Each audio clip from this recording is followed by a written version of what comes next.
வந்தாச்சு தி சென்னை சில்க்ஸின் mega combo sale, summer chill out sale. MCR Pure Cotton Club, formals and casual shirts. குறைந்த விலை நிறைந்த தரம், தங்கள் தேவைகள் அனைத்தும் ஒரே இடத்தில். ஜெயச்சந்திரன். பொதுவாக தமிழ்நாட்டை பொறுத்த வரைக்கும் திமுக கூட்டணி அல்லது அதிமுக கூட்டணி இதுதான் மக்களுக்குமே தெரிந்த கூட்டணி. இப்போ அதிமுக பாஜக கூட்டணி அப்படிங்கிறது ஒரு இயல்பான கூட்டணியா இருக்குதா அப்படின்னு பார்த்தா அது கிட்டத்தட்ட இல்லை. ஆனா அவங்க இயல்பான கூட்டணின்னு தானே சொல்றாங்க. இப்படி அதிமுக கூட்டணி இவங்க வருவாங்க, திமுக கூட்டணி உடச்சி வருவாங்கன்னா அப்ப பாஜக கூட்டணி இருந்து அதிமுக வெளியேறினால் மட்டும்தான் அவங்க வர்றதுக்கான வாய்ப்புகள் இருக்கு. பாஜகவுக்கு மொத்தமாவே சீட்டு கொடுத்துறாங்கன்னு வச்சுக்கோங்க. பாஜகவுக்கு ஒரு 50 சீட்டு அல்லது ஒரு 100 சீட்டு இவங்க பிரித்து கொடுத்துறாங்கனாலும் இவங்க அவங்களுக்கு பிரச்சாரத்துக்கு போவாங்களா, அவங்க இவங்களுக்கு பிரச்சாரத்துக்கு போவாங்களா? திமுக கூட்டணியில் அப்பப்போ சில முரண்பாடுகள், பிரச்சனைகள், அதிருப்திகள், நாங்கள் கூடுதலாக சீட்டு கேட்போம், இதெல்லாம் இருந்தாலுமே கூட கூட்டணின்னு ஒன்று இருக்குது. திரு விஜய் அவருக்கு முதல் முறை இது ஒரு களப்பயிற்சியா இருக்கு. இதுல எங்களுக்கும் திமுகவுக்கும் தான் போட்டி அப்படின்றத உறுதிபட அவர் தெரிவிக்கிறாரு. அவருடைய செயல்பாடு அப்படி இருக்கா? விஜயனுடைய வருகைங்கிறது முதல் பெரிய அடிங்கிறது சீமானுக்கு கொடுக்கும், ரெண்டாவது அதிமுக கொடுக்கும். ரெண்டாவது எப்படி அதிமுகவுக்கு விழுகும், திமுகவுக்கு விழுகும்ன்றது தான் நான் சொல்றேன். திமுகவினுடைய இந்த மைனாரிட்டி வாக்குகளை எல்லாம் கன்சாலிடேட் பண்ணுவாரு விஜய் அவர்கள் அப்படின்னு சொல்றாங்க. ஆன்டி பிஜேபி ஓட்டுங்கிறத கன்சாலிடேட் பண்ணி ஒரு கூட்டணியை உருவாக்கி வெற்றிகரமா சாதிச்சும் காட்டிக்கிறது திமுக தாங்கிறப்ப மைனாரிட்டி ஓட்டு விஜயை விட திமுகவுக்கு போவதற்கான வாய்ப்புகள் தான் அதிகம். விஜயை பொறுத்த வரைக்கும் சொல்றாரு எங்களுடைய கொள்கை எதிரி பிஜேபி அப்படின்னு சொன்னாலுமே கூட அவர் திமுகவை கடுமையாக எதிர்க்கக்கூடிய அளவுக்கு அதில் 10% 1% கூட அவர் பிஜேபி எதிர்க்கவே இல்லை. இல்லை, முதல்ல நாம் தமிழர் கட்சி முன்வைக்கிறது தமிழ் தேசியமே கிடையாது. அவங்க தமிழ் தேசியம்னா என்னன்னே தெரியாது.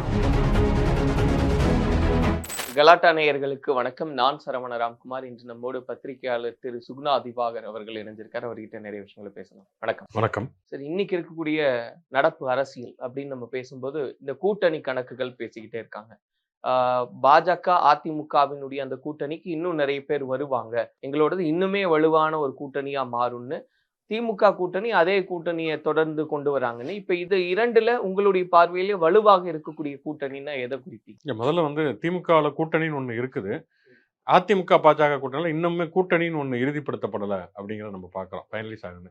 ஏன்னா இந்த கூட்டணி திமுக கூட்டணியை பொறுத்த வரைக்கும் 2017 முதல்ல ஃபார்ம் பண்ணுறாங்க. அதில் இருந்து பார்த்தோம் 2016 சட்டமன்ற தேர்தலுக்கு பிறகு மக்கள் நல கூட்டணிலாம் முடிஞ்சதுக்கு பிறகு அந்த கூட்டணிங்கிறது முடிவாகுது. அதற்கு பிறகு கிட்டத்தட்ட ஒரு 8 ஆண்டுகளாக தொடர்ச்சியாக ட்ராவல் பண்ணியிருக்காங்க. தொடர்ச்சியாக 3 பெரிய தேர்தல்களில் வெற்றி பெற்றிருக்கிறாங்க. ஒரு சட்டமன்ற தேர்தல், 2 நாடாளுமன்ற தேர்தல், இடையில உள்ளாட்சி தேர்தல், இடைத்தேர்தல், தொடர்ச்சியான வெற்றிகளை பெற்றுட்டு இருக்காங்க. அதிமுக பாஜக கூட்டணியை பொறுத்த வரைக்கும் 2021 அவங்க கூட்டணியில் இருந்தாங்க. அதுக்கப்புறம் ஒரு ஸ்பிளிட் வருது அப்படிங்கிறத பார்க்குறோம். இப்போ அதிமுக பாஜக கூட்டணி அப்படிங்கிறது ஒரு இயல்பான கூட்டணியாக இருக்குதா அப்படின்னு பார்த்தா அது கிட்டத்தட்ட இல்லை. ஆனா அவங்க இயல்பான கூட்டணின்னு தானே சொல்றாங்க. இல்லை, இப்போ அது சொல்லவே இல்லை. இப்போ நீங்கள் அமித்ஷா தான் இந்த ப்ரெஸ் மீட்லேயே பேசுகிறாரு. பொதுவாக தமிழ்நாட்டை பொறுத்த வரைக்கும் திமுக கூட்டணி அல்லது அதிமுக கூட்டணி இதுதான் மக்களுக்குமே தெரிந்த கூட்டணி, அதுதான் யதார்த்தமும் கூட. அப்படி இருக்கக்கூடிய ஒரு சூழலில் ஒரு கூட்டணி இருக்குதா இல்லையா அப்படின்னு சொல்லி அறிவிக்க வேண்டியதே ஒன்று திமுக தலைவர் அறிவிப்பார், அதிமுக கூட்டணி அதிமுக தலைவர் அறிவிப்பார். இதுதான் இது வரைக்கும் இருந்த நடைமுறையாக இருந்தது. அதுக்கப்புறமேல் யாருக்கு எவ்வளவு சீட்டு அப்படின்லாம் பேசி முடிவெடுக்க வேண்டியது திமுக அல்லது அதிமுக தலைவர் தான். அப்படி இருக்கக்கூடிய சூழலில் இங்கேருந்து எடப்பாடி பழனிசாமி டெல்லிக்கு போகிறாரு. டெல்லிக்கு போகிறாருங்கிறதே அவங்க கட்சிக்காரர்களுக்கே தெரியாது. தமிழ்நாடு முதல்வர் ஸ்டாலின் அன்னைக்கு சட்டமன்றத்தில் சொல்கிறாரு, இப்படி ஒருத்தர் எதிர்க்கட்சியர் ஒரு மிக முக்கியமான ஒருத்தரை சந்திக்க போகிறாரு. அதுக்கப்புறம் தான் தெரியுது இவர் எடப்பாடி பழனிசாமி டெல்லி போயிருக்காருன்னு. சரி, அங்கே போய் பத்திரிகையாளர்கள் கேட்குறாங்க, நீங்கள் எதுக்காக இங்கே வந்தீங்க, அமித்ஷாவை பார்க்க போறீங்களாம்னா, இல்லை என்னுடைய கட்சி ஆஃபீஸ் புதுசாக வந்திருக்கோம், அதை பார்க்க வந்திருக்கோம் அப்படின்னாரு. இல்லை, இதெல்லாம் நடந்து முடிஞ்சு கடைசியில் எடப்பாடி பழனிசாமி அவர்கள் வெளிப்படையாக சொல்கிறாரு, இந்த மாதிரி திமுகவுக்கு எதிரான வாக்குகள் சிதறக்கூடாது அப்படின்றதுனால நாங்கள் உறுதியாக இப்படியான ஒரு கூட்டணி அமைச்சிருக்கோம். அது முடிஞ்சிருச்சு இல்லையா? இல்லை, அதுதான் சொல்கிறேன். அப்போ அந்த கூட்டணி முடிஞ்சு அப்போ கூட்டணி பற்றி இப்போ எடப்பாடி ஒன்றுமே சொல்லலை. அமித்ஷா தான் ஒரு ட்வீட் போடுறாரு. அதுக்கப்புறம் அமித்ஷா இங்கே வர்றாரு. அதுக்கப்புறம் பல குழப்பங்களுக்கு மத்தியில் அவர் அறிவிக்கிறாரு.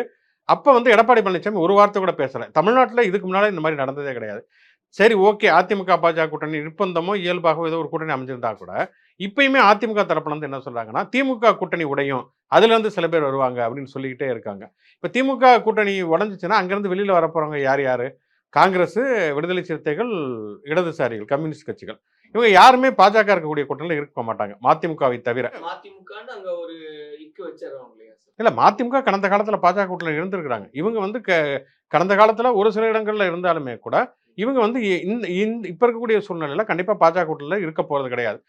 அப்படி அதிமுக கூட்டணி இவங்க வருவாங்க, திமுக கூட்டணி உடைச்சு வருவாங்கன்னா அப்போ பாஜக கூட்டணி இருந்து அதிமுக வெளியேறினால் மட்டும்தான் அவங்க வர்றதுக்கான வாய்ப்புகள் இருக்கு. அப்ப இன்னுமே அது ஒரு நம்பகத்தன்மைங்கிறது அதிமுக தலைமைக்கே இல்லை. பாஜக கூட்டணி தான் இருப்பாங்க.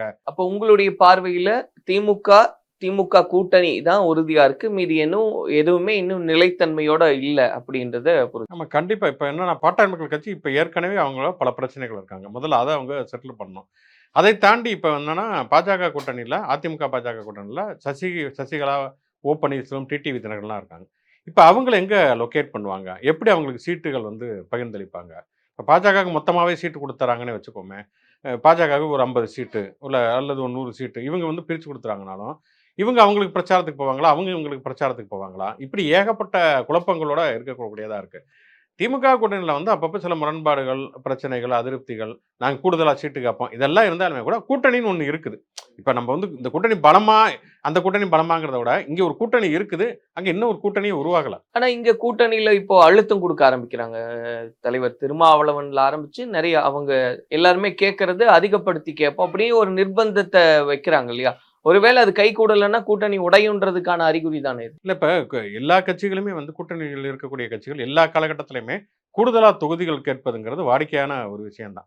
அது எல்லா காலகட்டத்திலுமே நீங்கள் இருந்திருக்குது. அதனாலே ஒரு கூட்டணி உடஞ்சிரும் அப்படிலாம் நம்ம முடிவுக்கே வர முடியாது. கடைசி வரைக்கும் போய் ஒரு பேச்சுவார்த்தை வந்து முடிவடையாமல் வெளியேறின வரலாறுகள்லாம் கூட உண்டு. திமுக கூட்டணியில் வைகோ இருக்காரு. கடைசி வரைக்கும் திமுகவுடைய மாநாடு ஒன்று நடக்குது திருச்சியில். வைகோ கட் அவுட்லாம் வச்சாராங்க. ஆனால் முதல் நாள் அவர் திமுக கூட்டணி விட்டு வெளியில் போய் அதிமுகவுக்கு போயிடுறாரு. இப்படியான சந்தர்ப்பங்கள்லாம் இருக்குது. அதனால் நம்ம இப்போ இயர்லியராக இப்படி சீட்டு கேட்குறாங்க அப்படிங்கிறனாலே நம்ம ஒரு முடிவுக்கு வந்து விட முடியாது. இப்போ மற்றவர்களுடைய ரோல் எப்படி இருக்குன்றதையும் சொல்லுங்க. சரி, அவங்களோடது எப்படி மாறுன்றதையும் சொல்லுங்க. நாம் தமிழர் உறுதியா சொல்றாங்க, நாங்க தனித்து தான் நிற்போம் அப்படின்னு. திரு விஜய் அவருக்கு முதல் முறை இது ஒரு களப்பயிற்சியா இருக்கு, கள போராட்டம் எல்லாமே அவருக்கு. இதுல எங்களுக்கும் திமுகவுக்கும் தான் போட்டி அப்படின்றத உறுதிபட அவர் தெரிவிக்கிறாரு. அவருடைய செயல்பாடு அப்படி இருக்கா, எப்படி இருக்க போகுதுன்னு? நாம் தமிழர் கட்சி தனியாக தான் நிற்கிறாங்க. ஆரம்ப கட்டத்தில் 2016 தனித்து தான் அவங்க நிற்கிறாங்க. இன்னும் சொல்லப்போனால் நாம் தமிழர் கட்சி ஒரு 8% வாக்கு வாங்கி இருக்கிறதுக்கான மிக முக்கியமான காரணமே அது தனியாக நிற்கிறதுனால தான். ஏன்னா வந்து நீங்கள் 2016 பார்த்தீங்கன்னா 2016 திமுகவும் வேண்டாம், அதிமுகவும் வேண்டாம் அப்படின்னு சொல்லிட்டு ஒரு 3 தரப்பு நிற்கிறாங்க. ஒன்று வந்து மக்கள் நல கூட்டணி, இன்னொன்று பாட்டாளி மக்கள் கட்சி தனியாக நிற்கிறாங்க, அன்புமணி என்கிற நான், அடுத்து சீமான் நிற்கிறார்.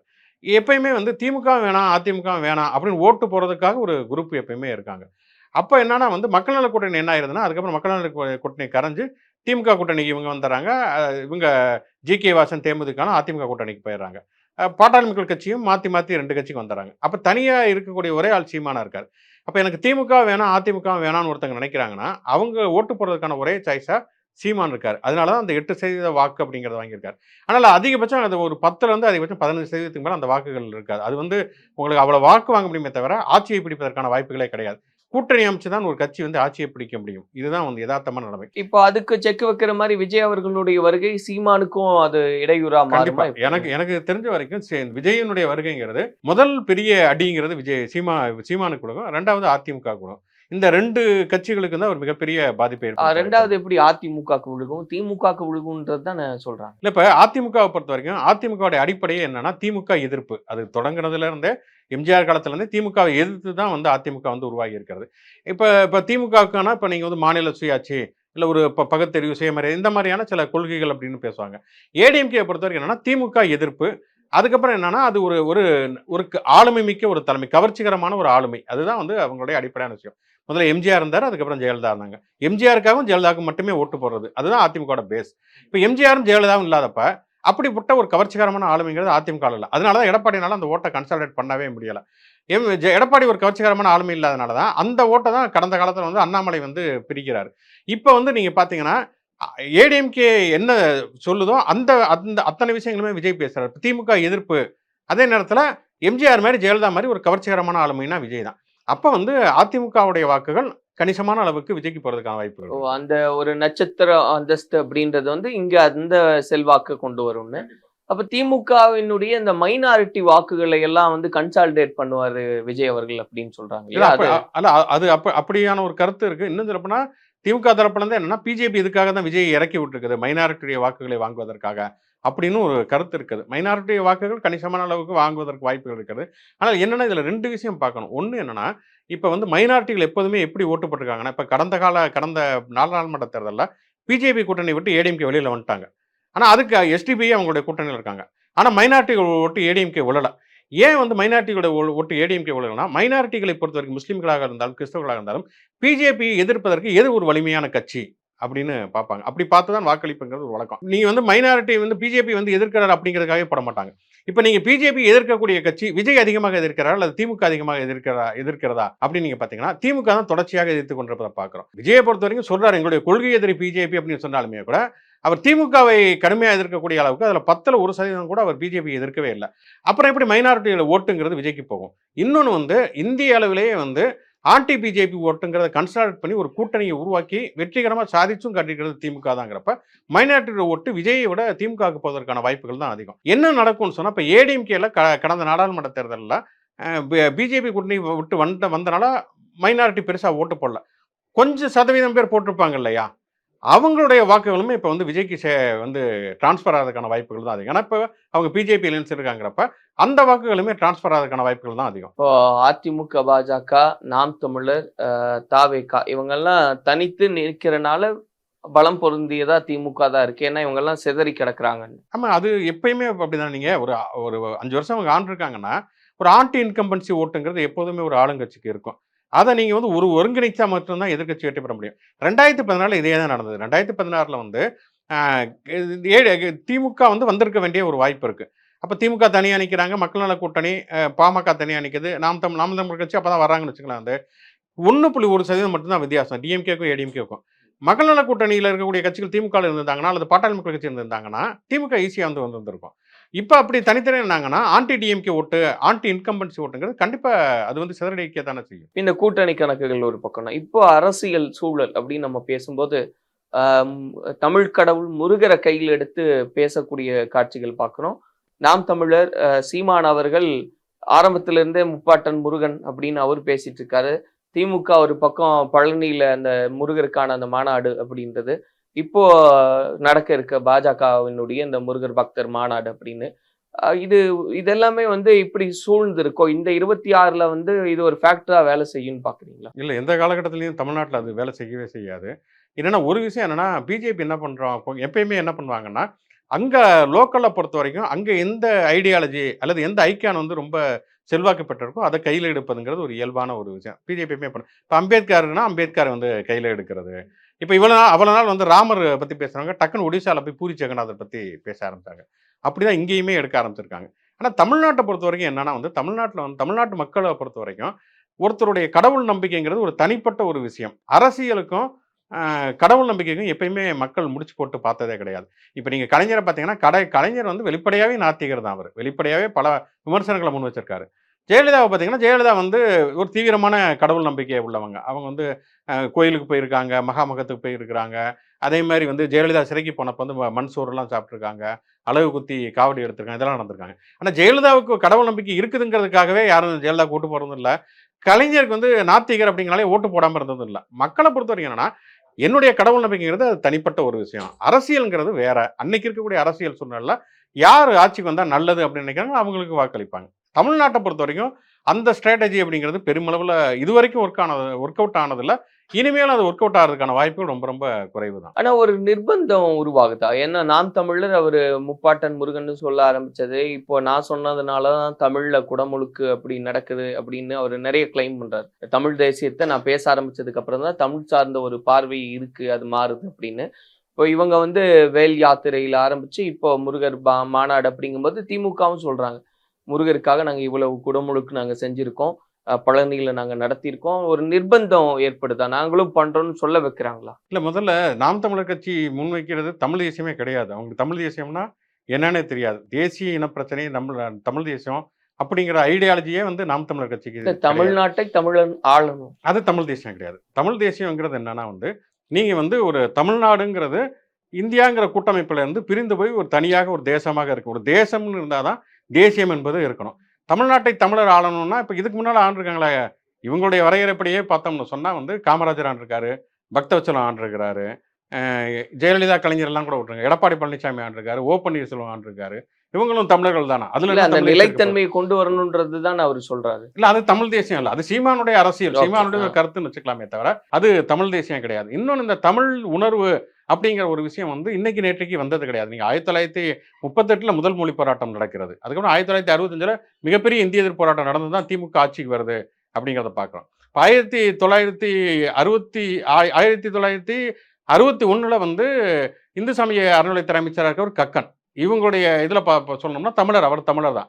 ஆனால் தமிழில் வந்து வழிபாடு நடத்துறப்ப அவர் தான் மறுக்கார், கக்கன் தான் மறுக்கார். 1969 திமுக ஆட்சிக்கு வந்ததுக்கு பிறகுதான் வந்து தமிழ் வழிபாடு அப்படிங்கிற ஒன்றே கோயில்கள் வந்து அனுமதிக்கப்படுறது அப்படிங்கிறத பார்க்கணும். இவங்க வந்து அவங்க தமிழர்கள் கிடையாது, தெலுங்கர்கள்னு சொன்னாலுமே அவங்களுடைய ஆட்சியில் தான் வந்து தமிழ் வழிபாடு அப்படிங்கிறது வருது. அப்போ நீங்கள் வந்து தமிழ் வழி கல்வியாக இருக்கட்டும், தமிழ் வழிபாடாக இருக்கட்டும், தமிழில் பேர் வைக்கிறதா இருக்கட்டும், நாடகங்களையும் திரைப்படங்களும் தமிழை கொண்டு வந்ததாக இருக்கட்டும், இது எல்லாமே திராவிட இயக்கம் தான் செய்திருக்கிறது. அதே மாதிரி ஈழ ஆதரவாக இருக்கட்டும், புலிகளுக்கு ஆதரவளித்து நிறைய பேர் சிறைக்கு போனதாக இருக்கட்டும், இதுவுமே அவங்க தான் பண்ணியிருக்காங்க. அதனால சீமான் கிளைம் பண்ணுறது ரொம்ப அபத்தமான ஒரு விஷயம். சீமான் தான் முதல்ல நான் பண்ணேன் அப்படிங்கிறது. முருகனை வந்து கும்பிட்றது அப்படிங்கிறதுக்குமே ஒரு நீண்ட மரபு. கிருபானந்த வாரியால இருந்து ஆரம்பிச்சு முருகனை பற்றி பேசுகிறவங்க இருந்திருக்காங்க. ஆனால் அதுக்கும் அரசியலுக்கும் எந்த காலகட்டத்திலுமே சம்மந்தமே இருந்ததில்லை. ஒரு சின்ன ஒரு உதாரணம் சொல்கிறேன். நீங்கள் வந்து இப்போ இவங்க பிஜேபி என்ன, நான் முதலே சொன்னது மாதிரி ஒரு கடவுளை வந்து இழிவுபடுத்திட்டாங்கன்னு மாதிரியான பாலிடிக்ஸ் எப்பயுமே எடுப்பாங்க. அங்கே ராமர் எடுத்தாங்க, பூரி ஜெகநாதர் எடுத்தாங்க. இதுக்கு முன்னாலேயுமே அவங்க முருகன் எடுத்திருக்காங்க. வேல் யாத்திரை, நீங்கள் சொன்ன மாதிரி வேல் யாத்திரை போனாங்க. அப்போ என்ன சொன்னாங்கன்னா, கந்த சஷ்டி கவசத்தை வந்து யூடியூப்ல ஒரு வீடியோ போட்டாங்க, கந்த சஷ்டி கவசத்தை இழிவுபடுத்திட்டாங்க, இதுக்கு பின்னாடி திமுக தான் இருக்குன்னு சொல்லிட்டு தான் வேல் யாத்திரை போனாங்க. எல் முருகன், வானதி சீனிவாசன்லாம் வீட்டில் இருக்கிற பெயிண்டப்பெல்லாம் எடுத்து வச்சுட்டு வேல்லாம் தயாரித்து ஒரு வேல் யாத்திரை போனாங்க. ஆனால் அந்த இதில் வந்து அவங்க வெற்றி பெறவே இல்லை. அந்த தேர்தலையுமே படுதோல்வி தான் அடைஞ்சாங்க. இன்னொன்று, நீங்கள் சினிமாக்களில் கூட எடுத்து பார்த்தீங்கன்னா, ஒரு கடவுளை கிண்டல் பண்ணுறது அல்லது ஒரு மதத்தை வந்து ஈஸியாக வந்து ஒரு டீஸ் பண்ணுறதுங்கிறதையுமே மக்கள் வந்து பெரிய அளவில் நினைக்க மாட்டாங்க. தனிப்பட்ட முறையில் அவங்களுக்கு பக்தி இருக்கும். அதை வந்து ஒரு ஜோவியலை தான் எடுத்துகிட்டு போகிறதுங்கிறது தான் எப்பயுமே ஒரு வழக்கமான ஒரு விஷயம். இப்போ வைரமுத்து வந்து ஆண்டாளை பற்றி எழுதிட்டாரு அப்படின்னு பெரிய இஷ்யூவெல்லாம் பண்ணாங்க. ஆனால் நீங்கள் வந்து ஒரு படத்தில் பார்த்தீங்கன்னா, கோவிச்சர்லாவே கிட்டத்தட்ட ஆண்டாள் கேரக்டர் நடிச்சிருப்பாங்க. பெருமாள்னு சொல்லிட்டு விவேக்கோட லவ் பண்ணுற மாதிரியான இது வரும். அதெல்லாம் மக்கள் ரசிக்க தான் செஞ்சாங்க. இன்னொன்று, இப்போ நீங்கள் பிஜேபியில் இருக்கக்கூடிய சரத்குமார் வந்து சூரியன் ஒரு படம் எடுத்திருப்பார். அதில் பார்த்தீங்கன்னா 18 வயது இளமுட்டு மனதுன்னு வரும். அது அப்படியே கந்தசஷ்டி கவசத்தோட தீவினை தான் எடுத்து போட்டு ஒரு விரகதாபம் பொங்கக்கூடிய ஒரு பாடலில் வந்து அவங்க இது பண்ணியிருப்பாங்க. முருகனை இழிவுபடுத்திட்டாங்க அப்படின்னா முதல்ல சரத்குமார், பாஜகவில் இருக்கக்கூடிய சரத்குமாருக்கு எதிராக தான் அவங்க போராட்டம் நடத்தணும். மக்களை பொறுத்த வரைக்கும் என்னன்னா, கோயிலுக்கு போய் சாமி கும்பிட்றதுங்கிறது வேற, மதத்தின் மீதான விமர்சனமோ அல்லது ஒரு கலையின் மூலமாக ஒரு விமர்சனத்தை முன்வைக்கிறதோ, ஒரு அரசியல் பேசுறதோ எல்லாத்தையுமே வேறு வேற தான் பார்ப்பாங்க. ஆனா இவங்க சொல்றாங்க இல்லையா, திரும்ப திரும்ப சொல்றதுக்கு என்ன காரணம்? திமுக வந்து நாங்க இவ்வளவு குடமுழுக்கு பண்ணியிருக்கோம், இவ்வளவு கோயில்கள் வந்து நாங்க இந்த மாதிரியான பணிகளை எல்லாம் மேற்கொண்டிருக்கோம், முருகருக்காக நாங்க அதிகமா கான்ட்ரிபியூட் பண்ணியிருக்கோம் அப்படின்னு சொல்ல வைக்கிறாங்களான்றதுதான் கேள்வி. ஏன்னா அது சொல்ல வேண்டிய சூழல் உருவாகுதா? இல்லை, அது எப்பயுமே உண்டா? இப்போ நீங்கள் திமுக ஆட்சிக்கு வருது, அண்ணா இறந்ததுக்கு பிறகு கலைஞர் முதலமைச்சராகிறாரு. அப்போ கலைஞர் தான் முதல்ல திருவாரூரில் இருக்கக்கூடிய தேரை வந்து ஓட்டுறாரு. அவ்வளோ நாள் தேர் ஓடாமல் இருக்கு, அவர் தான் அதை வந்து செப்பனிட்டு வந்து அதை வந்து ஓட வைக்கிறார். அப்போ பெரியார் விமர்சனம் பண்ணுறார். பெரியார் திமுக ஆதரிக்காரு, பெரியார் வந்து விமர்சனம் பண்ணுறாரு. நீங்கள் வந்து உங்களை கொண்டு வந்தால் நீங்கள் வந்து இந்த வேலைகள்லாம் பார்த்துட்டு இருக்கீங்களான்னு. ஆனால் உள்ள அரசனுடைய வேலைங்கிறது அதுதான். இந்து சமய அறநிலையத்துறைனா அது வந்து தேரை செப்பன்றது, கோயில்களை பராமரிக்கிறது, இதுதான் வந்து அதோட இதாக இருக்கும்.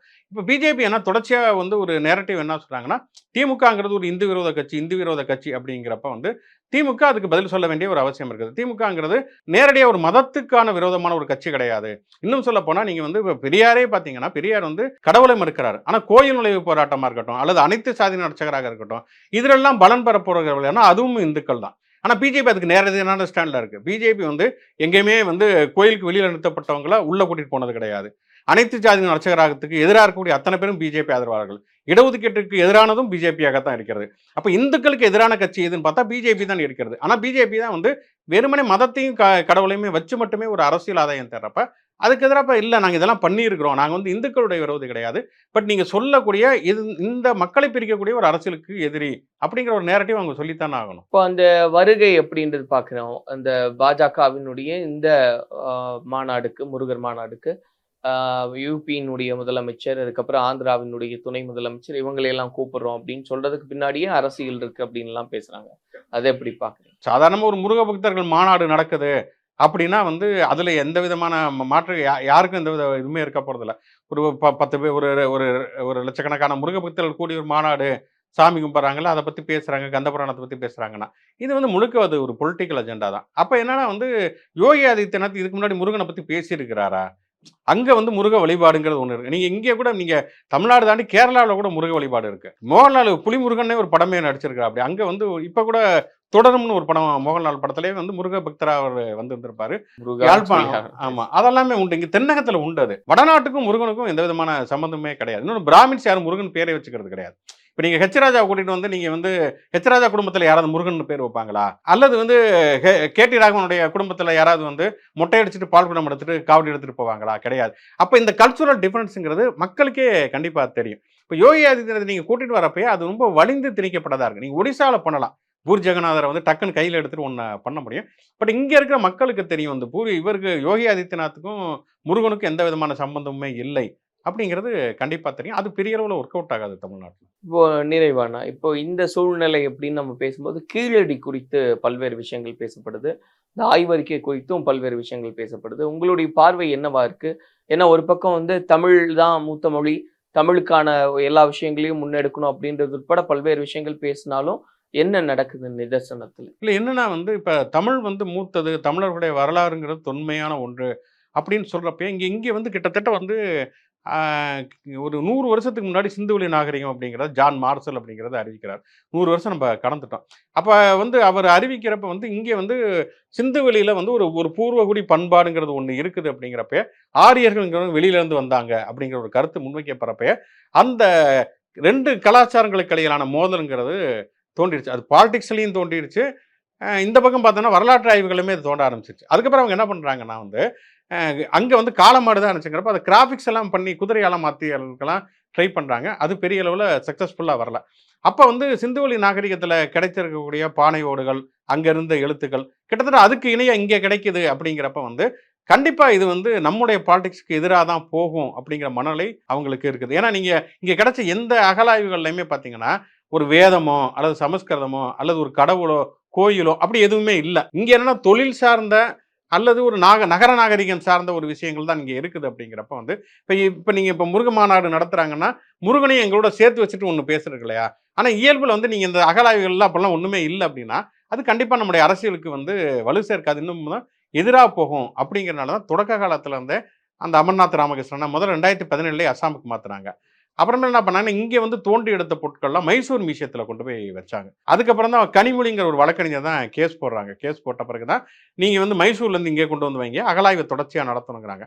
அப்போ என்ன சொல்கிறாங்கன்னா இங்கே வைக்கிறதுக்கு இடமே இல்லைங்கிறப்ப தான் அப்புறம் இங்கே ஸ்டாலின் ஆட்சிக்கு வந்ததுக்கு பிறகு தான் இங்கே மியூசியம் கீழடி அருங்காட்சியகம் ஒன்று வந்து ஆரம்பிச்சு இது பண்ணுறாங்க. அதுக்கப்புறமே என்னன்னா இவங்க வந்து முதல்ல அமர்நாத் ராமகிருஷ்ணன் வந்து ஆய்வு பண்ணிட்டு அவரை மாத்திடுறாங்க. அந்த ரிப்போர்ட்டை வந்து அவர் வெளியிடக்கூடாது அப்படிங்கிறாங்க வந்து. அதுக்கப்புறம் ஒருத்தர் போறாங்க, அவர் 2 வருஷம் சும்மாவே இருக்காரு, எந்த அகலாய்வுமே நடக்காமையே இருக்குது. இப்போ என்னன்னா 2 வருஷம் கழிச்சு வந்து இல்லை இதுக்கு வந்து கூடுதலான ஆதாரங்கள் வேணும் அப்படின்னு சொல்லி நிராகரிக்கிறாங்க. முதல்ல வந்து பிஜேபியை பொறுத்த வரைக்கும் அது வந்து ஒரு அறிவியல் பூர்வமான ஆய்வுகள் அல்லது வரலாற்று பூர்வமான ஆய்வுகள் அப்படிங்கிறதுக்கும் பிஜேபிக்கு எந்த காலகட்டத்திலையுமே எந்த சம்பந்தமுமே இருந்ததில்லை. இப்போ நீங்கள் ராமர் கோயில் அப்படின்னு ஒன்று எடுத்துட்டிங்கன்னா ராமர் இங்கே தான் பிறந்தாரு அப்படிங்கிறதுக்கு எங்கேயாவது ஒரு வரலாற்று பூர்வமான ஆய்வுகள் இருக்குதா? இல்லை. சேது சமுத்திர திட்டம் கொண்டு வந்தப்போ என்ன சொன்னாங்கன்னா பவளப்பாறைகளை வந்து ராமர் போட்ட பாலம் இதுனாங்க. அதுவும் வந்து வரலாற்று பூர்வமான இது கிடையாது. விஞ்ஞானிகள் மாநாட்டிலே மோடி போய் என்ன பேசுகிறான்னா முதல்ல நாங்கள் தான் பிளாஸ்டிக் சர்ஜரியை கண்டுபிடிச்சோம், யானையோட தலையை எடுத்து பிள்ளையாருக்கு வச்சது அதுதான் பிளாஸ்டிக் சர்ஜரின்னு பேசுறாரு. அப்போ ஒரு சயின்டிபிக் ஹிஸ்டாரிக்கல் அப்ரோச்சுங்கிறது பிஜேபியில் எந்த காலகட்டத்திலுமே இருந்ததில்லை. அவங்க வந்து இந்த அகலாய்வுங்கிறதெல்லாம் தப்பு, இன்னும் நீங்கள் ஆதாரம் தந்தால் தான் நான் ஒத்துக்குவோம் அப்படிங்கிறத அது ரொம்ப ஒரு தனிப்பட்ட முறையில் ஒரு வன்மம் அப்படின்னு தான் சொல்ல முடியும். அதுக்கு எதிரான குரல் அப்படிங்கிறது வரலாற்று ஆய்வாளர்களிலிருந்து அது வந்து எழுந்திருக்கிறது. கண்டிப்பாக வந்து அதுக்கு எதிராக திருப்பி இப்போ நீதிமன்றத்துக்கு போகிறோம்னா ஏற்கனவே இப்படி நீதிமன்றம் போய் தான் நம்ம வந்து அந்த அமர்நாத் ராமகிருஷ்ணன் இங்கே வந்தார், அங்கே இருந்த பொருட்களுமே மைசூர் மியூசியத்தில் இருந்ததுமே இங்கே வந்தது. அதனால வந்து இதுக்கு எதிரான போராட்டங்களுமே கண்டிப்பாக தொடரும் அப்படின்னு தான் நினைக்கிறேன். இப்போ ஒரு பக்கம் வந்து கீழடியில் நம்ம வந்து அது முன்னெடுத்து போவோம் அப்படின்னு ஒரு இடத்துல வந்து பிரச்சனை வருது. தமிழ்ல இருந்து கன்னடமா அப்படிங்கும்போது அதை நிறுவ முடியல. ஏன்னா அவங்க மன்னிப்பு கேட்கணும்னு சொல்றாங்க, அது நாங்கள் ஏற்க மாட்டோம் அப்படின்னு சொல்றாங்க. அப்போ அதில் நம்ம நிறுவ தவறுறோமா? அது இல்லை, அதில் நீங்கள் வந்து மொழியியல் ஆய்வுகளில் வந்து தமிழ்ல இருந்து கன்னடம் போச்சுங்கிற ஒரு தியரி அவ்வளோதான். ஆனால் வந்து பெரும்பாலான வரலாற்று ஆய்வாளர்கள் என்ன சொல்கிறாங்கன்னா தமிழ்ல வந்து கன்னடம் போச்சுங்கிறத அவங்க அக்செப்ட் பண்ணிக்கலாம். அவங்க என்ன சொல்கிறாங்கன்னா புரோட்டோ டிராவிடியன் லாங்குவேஜ்ங்கிறது மூல திராவிட மொழிங்கிறது ஒன்று இருந்தது, அது பெருசாக வளர்ச்சி அடையாத மொழி, அதுலேருந்து தான் தமிழ் கன்னடம் இதெல்லாம் மலையாளம் எல்லாமே போயிருந்துருக்கணும் அப்படிங்கிற ஒரு தியரியுமே இருக்குது. இது வந்து பெரும்பாலும் மொழியியல் ஆய்வாளர்கள் தான் வந்து அதை வந்து முடிவு பண்ணணும். அஸ்கர் பர்போலாவில் இருந்து ஆரம்பித்து எக்கச்சக்கமான மொழியியல் ஆய்வாளர்கள் இருக்காங்க. கமலஹாசனை பொறுத்த வரைக்கும் என்னன்னா அவர் வந்து ரொம்ப சீரியஸாக இதை சொல்லலை. ஒரு சினிமா ஃபங்க்ஷன் நடக்குது, சிவராஜ்குமார் வர்றாரு, இவருடைய சகோதரர் தான் இங்கேருந்து தான் கன்னடம் போச்சு இவர் எங்களுடைய குடும்பத்தை சார்ந்தவன் ரொம்ப கேஷுவலாக ஒரு விஷயத்த சொல்றாரு. அது அங்கே இருக்கவங்க அது இன்னும் சொல்லப்போனால் பிஜேபி தான் அதை முதல்ல கையில் எடுக்கிறாங்க, கர்நாடகா பிஜேபி. அதுவும் இவர் வந்து ராஜ்யசபா எம்பியை அறிவிக்கிறாங்க, அறிவிச்ச மறுநாளோ அதுக்கு அடுத்த நாளோ அதை கையில் எடுக்கிறாங்க. அவங்களுக்கு இந்தியா கூட்டணியில் பிரச்சனை உண்டாக்குங்கிறது அவங்க நோக்கம். அப்போ அங்கே இருக்கிற கர்நாடகா காங்கிரஸ் முதல்வர் என்ன பண்ணுறாரு, அவர் நம்ம கையை விட்டு போயிடக்கூடாதுங்காண்டி அவரும் வந்து அதை எடுத்து தான் ஆகணும். ஏன்னா அங்கே வந்து கன்னட இனவெறி அமைப்புங்கிறது ரொம்ப ரொம்ப அக்ரெசிவாக இருப்பாங்க. அவங்க அதை கையில் எடுக்கிறாங்க. அவங்க எடுக்கிறதெல்லாம் ஓகே, அரசியல் கட்சிகள் எடுக்கிறதெல்லாம் ஓகே. ஆனால் கோர்ட்டும் அதே ஒரு மொழியில் பேசுறதுங்கிறத ரொம்ப ரொம்ப தப்பான ஒரு விஷயம். தமிழ்லேருந்து கன்னடம் போச்சா இல்லையா அப்படிங்கிறத மொழியில இவர்கள் பண்ணிடட்டும். ஆனால் கமலஹாசன் ஒரு கேஷுவல் ஸ்டேட்மெண்ட் சொல்றாரு. அந்த ஸ்டேட்மெண்ட்னால ஒரு மிகப்பெரிய வன்முறை வெடிச்சு எதுவும் ஆக போகிறதில்ல. இல்லைன்னா நீங்கள் மறுத்துட்டு போங்க, இல்லைங்க தமிழ்லேருந்தெல்லாம் கன்னடம் வரல அப்படின்னு சொல்லிட்டு போகலாம். அங்கேயே கன்னடத்திலே பைரப்பாங்கிற ரைட்டர்லாம் வந்து சமஸ்கிருதத்திலிருந்து தான் கன்னடம் வந்துச்சுலாம் எழுதியிருக்காரு. அமித்ஷாவே சொல்லிருக்காரு சமஸ்கிருதத்திலிருந்து தான் இந்தியாவுடைய எல்லா மொழிகளும் வந்திருக்கு. இது ஒரு ஒப்பீனியன் தான். இது இந்த ஒப்பீனியனே வந்து ஒரு சட்டம் ஒழுங்கை குலைக்கக்கூடிய அளவுக்கு போகிறது கிடையாது. அவங்க வந்து கோர்ட்டில் கேஸ் போடுறாங்க, நாங்கள் படத்தை ரிலீஸ் பண்ணாடுறோம், நீங்கள் வந்து அதுக்கு பாதுகாப்பு கொடுங்கன்னு கேட்குறாங்கன்னா, ஒரு கவர்மெண்ட் பாதுகாப்பு கொடுக்க வேண்டியது கடமை. அதை நீதிமன்றமும் ஆமாம் பாதுகாப்பு கொடுங்கன்னு சொல்ல சுப்ரீம் கோர்ட் அதான் சொல்லியிருக்காங்க. அதை வந்து ஹைகோர்ட் சொல்லியிருக்கணும், அதை வந்து சொல்ல தவறிட்டாங்க. மற்றபடி கீழடி அகலாய்வுகள் மூலமாக நம்ம அதை நிரூபிக்க முடியாது. கீழடி அகலாய்வுகள்ங்கிறது இங்கேருந்து தமிழருடைய நாகரிகத்தை தான் சொல்ல முடியுமே தவிர மொழியியல் ஆய்வுகள்ங்கிறது வேற, அகலாய்வுங்கிறது வேற. ரெண்டுக்கும் இடையில வித்தியாசங்கள் இருக்கு. நம்ம பொறுத்து இருந்து பார்ப்போம் என்னெல்லாம் நடக்குதுன்னு, அதை ஒட்டி நிறைய விஷயங்களை பேசலாம். நன்றி.